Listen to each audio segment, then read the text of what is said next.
A blessed morning, everyone. For our daily verse, we are now at Genesis chapter 5, verse 1 to 5. And the book of the generations of Adam in the days that God created man, in the likeness of God made he him. Male and female created he them, blessed them, and called their name Adam in the day when they were created. And Adam lived 130 years and begat a son in his own likeness and after his image, and called his name Seth.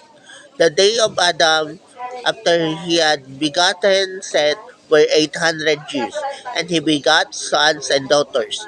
All the days of Adam lived were 930 years, and he died. So during the time of Adam, he lived a long life up to 930 years.